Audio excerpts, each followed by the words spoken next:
Y la Confederación de Nacionalidades Indígenas del Ecuador, CONAIE, en un comunicado exige al presidente electo Daniel Noboa que se cumpla con 15 puntos en una demanda que, a más de advertir, probablemente sean amenazas, y estarán atentos para enfrentar cualquier tipo de paquetazo neoliberal o medidas antipopulares que imponga el nuevo mandatario.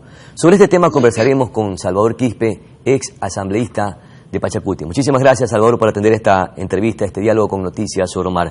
¿Cómo entender este comunicado de la CONAIE? ¿Es una advertencia? ¿Es una amenaza? ¿O son exigencias? Bienvenido. Muchas gracias, estimado Pedro Cotario. Saludos para usted, a su audiencia. Igualmente para usted. Creo que es un pronunciamiento más de tantos pronunciamientos que este momento el pueblo ecuatoriano está mandando. Yo en el fondo comparto plenamente los propósitos de los temas. Ahí se habla, por ejemplo, de la necesidad de que se pague el precio justo a los productores del campo, a los pequeños agricultores. Y sí, esto es totalmente necesario. Siempre vamos a abogar porque se pague el precio justo, por ejemplo, para los pescadores artesanales, que se pague el precio justo para los productores del maíz, del café, de allá de Manabí, etcétera, de todo el país. Estamos de acuerdo en el fondo de los temas que ahí se propone. Lo que no estamos de acuerdo es en la forma como se propone. Creo que era necesario, en primer lugar, como siempre ha hecho el movimiento indígena, pedir una reunión, dialogar y ahí proponer estos temas y pedir que se incluya en los temas de la gestión del gobierno entrante.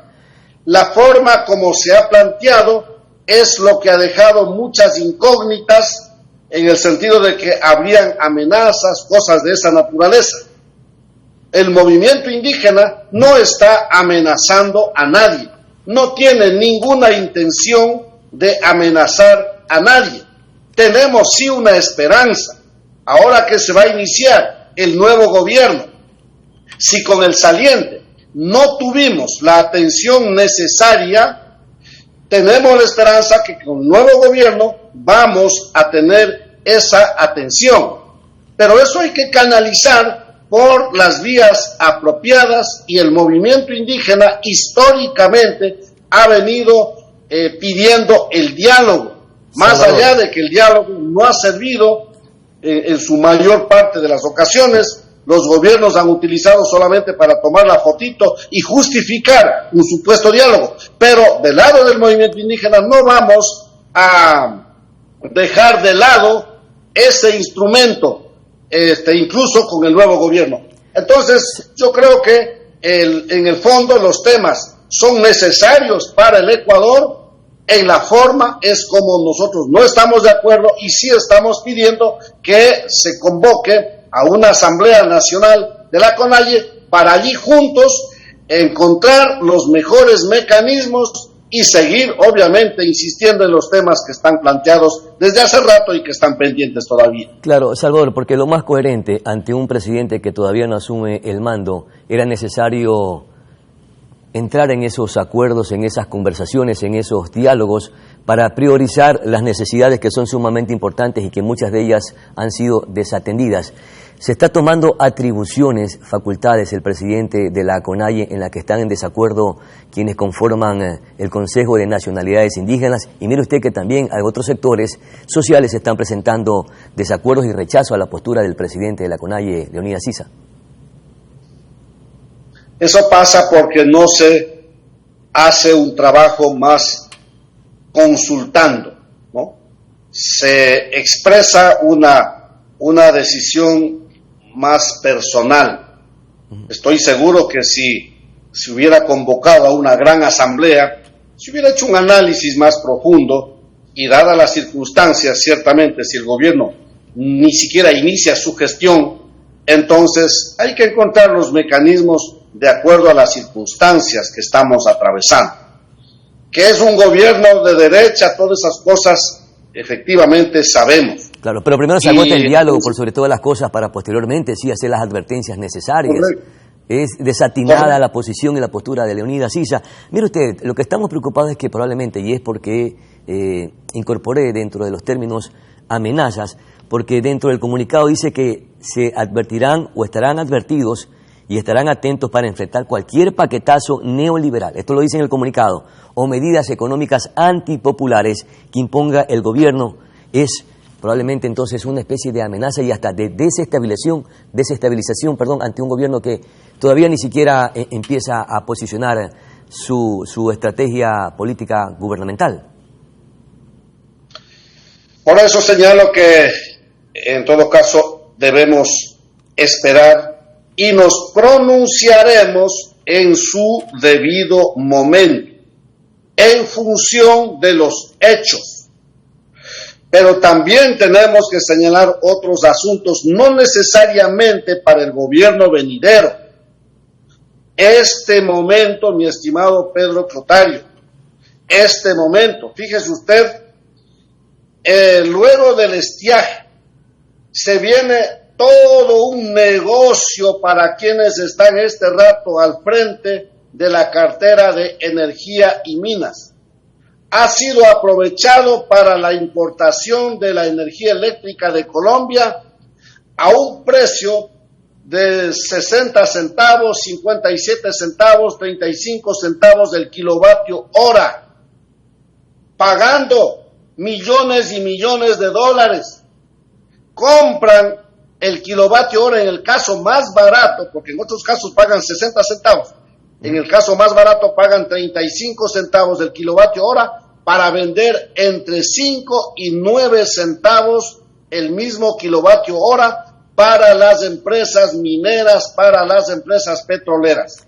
¿Y quién paga ese subsidio para estas grandes empresas?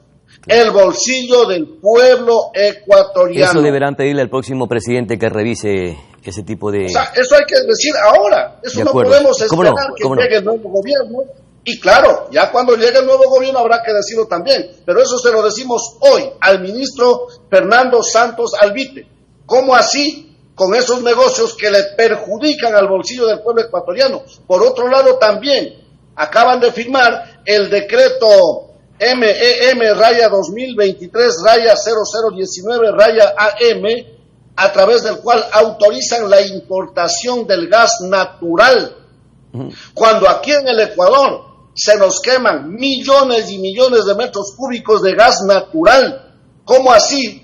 Importando el gas, cuando lo que debían ordenar y debían iniciar la gestión para el aprovechamiento del gas natural que se quema en la Amazonía, perjudicando la salud de la gente que vive. Hay que exigir allí que se haga una revisión profunda, porque inclusive hasta el ministro anunció que se debían invertir 80 millones de dólares para el mantenimiento de estos sistemas que permitirían y garantizarían la energía eléctrica en el país, y no lo hicieron en su debido momento y hoy estamos pagando la consecuencia. Pero quiero nuevamente retomar, mi querido Salvador, el tema de la CONAIE, porque en las elecciones últimas estuvieron sumamente divididos, fraccionados. Y mire usted cuál es el resultado del brazo político ejecutor de la CONAIE, que es Pachacuti. En el 2021 tuvieron 27 asambleístas, ahora solo tendrán 5. Esto es por la actitud beligerante y esa actitud totalitaria que está tomando quien está al frente de la CONAIE.